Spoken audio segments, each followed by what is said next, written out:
निशाचर हैं वो हटात रखते हैं चीजें अपने पास। चार कर्म अस्तेय, ये ठीक नहीं किया आपने। तो कथा से ये अस्तेय दूर होगा, यम की सिद्धि होगी, नियमों का अनुपालन करेंगे आप। यम सिद्धि, यम नियम, शौच संतोष तपस स्वाध्याय ईश्वर प्राणिधान। कथा सुनने के बाद पवित्रता की ओर आरोहण होता है, चेतना पवित्रता की ओर विकसित होती है, बाह्यांतर पवित्रता।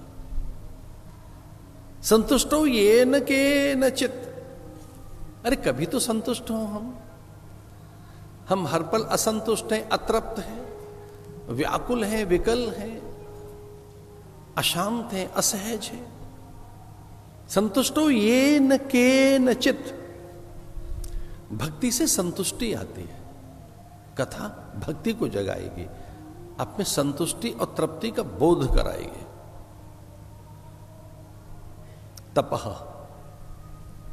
अपनी इंद्रियों को साधने का, निग्रह करने का, इन पर अंकुश रखने का, इन्हें मर्यादित और संयत और संयमित रखने का आप में एक बल जगेगा कि मैं अपने में संयम कैसे जगाऊं। मुझ में संयम, मुझ में नियंत्रण, मुझ में मेरा एक अंकुश, स्वयं का मुझ पर एक अंकुश रहे। धर्म बड़ा अंकुश है, शील बड़ा अंकुश है। कथा आपको अंकुश देगी। बलवान हाथी अंकुश से नियंत्रित होता है, अधिक बलशाली अश्व लगाम से उसे अंकुश मिलता है, नियंत्रित होता है। बहुत अधिक बलवान ऊंट भी नकेल से ठीक होता है, नकेल से नियंत्रित होता है ऊंट, लगाम से नियंत्रित होता अश्व। और गज के, हाथी के मस्तक के कहीं एक बिंदु पर एक मर्म स्थल होता है, उस पर अंकुश का प्रहार कर अथवा पद प्रहार कर भी हाथी को नियंत्रित करता है महावत।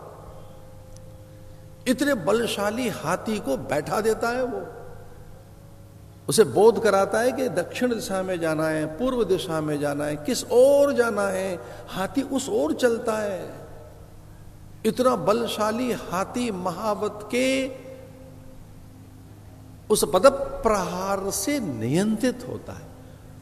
और मदमाता हाथी, कामांध हाथी, सबसे अधिक काम जिस पशु में है वो हाथी है। हाथी काम की अवस्था में वो अंधा हो जाता है, कामांध। हाथी को दिखता नहीं कुछ, जब उसका काम जगता है, उसमें 6-6 महीने तक काम रहता है हाथी में। जब उसमें कामावेश आता है तब अंकुश के प्रहार से हाथी को नियंत्रित करता है महावत। ये कथा हमें ऐसा बल देती है कि हम नियंत्रित कर सकें स्वयं को। एक अंकुश हमारे हाथ लगता है फिर कि हम इसे नियंत्रित कर पाते हैं, अपने ही मन को संयत, शांत, व्यवस्थित, संतुलित, मर्यादित, सीमाओं के साथ उसे एकीकृत करते हैं। मार्ग में भी तो कई बार संकेत मिलते हैं ना कि बस अब चल सकते हैं वाहन को लेकर, और कई बार मार्ग में सिग्नल पर होता क्या है, अगर ग्रीन है तो आप चल पड़िए, लेकिन अगर येलो है तो इसका अर्थ है सावधान, अब शांत हो जाइए, ये ठीक नहीं है। तो येलो में भी कई लोग रुकने लगते हैं एंड टोटली स्टॉप। कब? जब रेड साइन है तब नहीं चल सकते, उस समय मार्ग पर नहीं चलना है, ये तो हम रोज जानते हैं। तो जिस मार्ग पर हम चल रहे हैं कब रुकना है, कोई साइन है क्या वहां, कोई चिन्ह है क्या? कौन बताएगा? कि कौन बताएगा कि बस रुक जाओ, अब नहीं चलना है, अब ठहरना है?